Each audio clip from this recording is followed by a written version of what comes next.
Hello student, I am Satish Tyagi to teach the class 12th. My subject is physics. बच्चों मैं class 12 को physics पढ़ा रहा हूँ।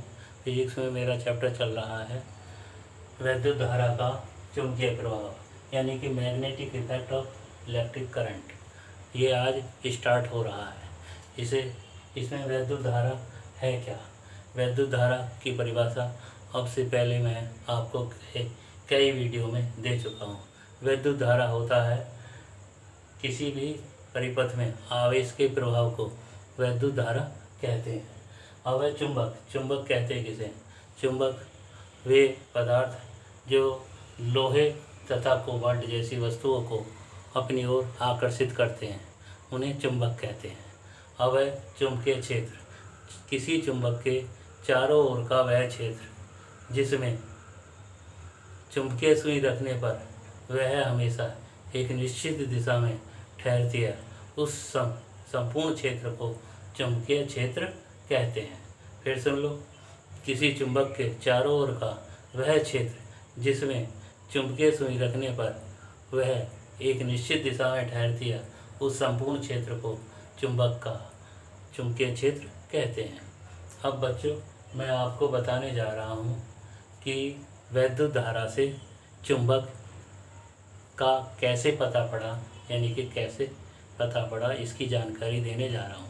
एक वैज्ञानिक हुए थे ऑस्टर्ड ने प्रयोग किया और प्रयोग द्वारा उन्होंने सिद्ध किया कि जहाँ वैद्युत धारा बहती है उसके आसपास चुंबकीय क्षेत्र होता है।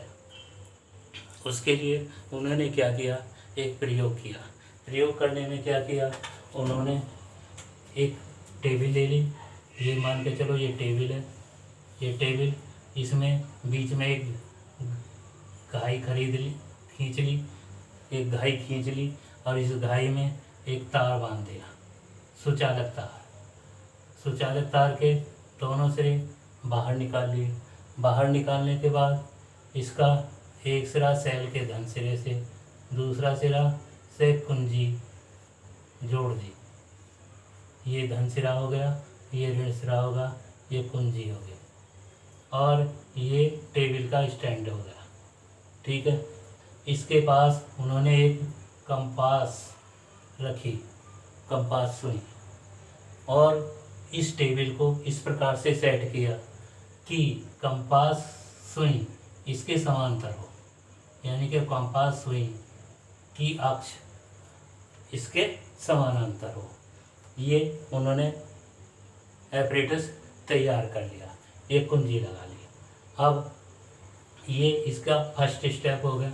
अब सेकंड स्टेप में मैं यही टेबल ले रहा हूँ, ध्यान से देखने वाली बात है।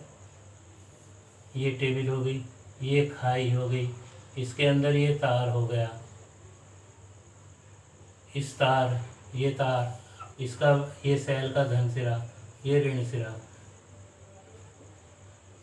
ये स्विच यानी कि कुंजी, और इसका संबंध इससे होगा, ये स्टैंड है, ये कुंजी हो गई।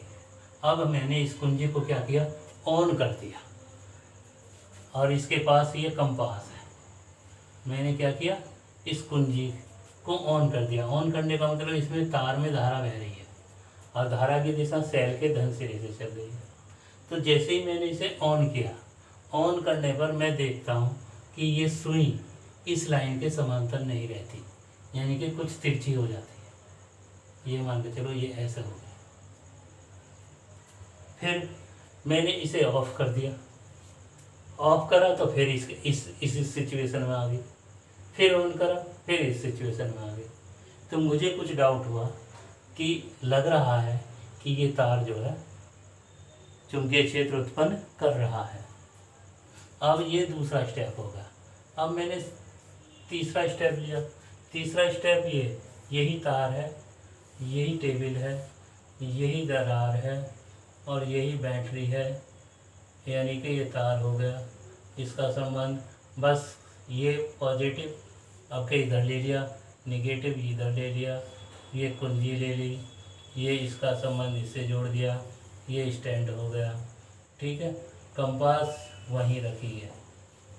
बस मैंने क्या किया, अब के इसके सिरे बदल दिए हैं सेल के, जो ऊपर था वो नीचे, तब धारा इसमें ऐसे जाएगी। तो मैं कंपास को देखता हूँ कि ये कंपास ऐसे ना घूम करके अब के ऐसे घूमती है, तिरछी होगी, पहले से विपरीत दिशा में। फिर मैंने क्या किया, इसे ऑफ कर दिया, यानी कि ये ऑन करने के बाद है, फिर मैंने ऑफ कर दिया तो ये सिचुएशन आ जाती है। ऑन करने पर ये सिचुएशन आती है, यानी कि सुई इधर, यदि ऐसे जोड़ते हैं तो ऑन करने पर सुई ऐसे। इससे यह निष्कर्ष निकलता है कि जब जब तार में धारा बहती है तो तार के चारों ओर एक चुंबकीय क्षेत्र उत्पन्न हो जाता है। जब जब तार में धारा बहती है तो तार के चारों ओर एक चुंबकीय क्षेत्र उत्पन्न हो जाता है। अब ये चुंबकीय क्षेत्र उत्पन्न हो जाता है, अब मुझे ये देखना है कि ये होता है तो कितना होता है। इस बात को ऑर्स्टेड नहीं बता सका। उसके बाद बायो-सैवर्ट आए, बायो-सैवर्ट ने इस बात को बताया। तो इस बात को बताने के लिए मैं अगली वीडियो में आपको बताऊंगा। तो बच्चों, मैं समझता हूँ कि ये आपके समझ में आ गया होगा कि यदि कोई तार में धारा बहती है तो उसके चारों ओर चुंबकीय क्षेत्र उत्पन्न होता है। कितना होता है ये अगली वीडियो में आपको बताया जाएगा। आज का शिक्षण समाप्त। धन्यवाद।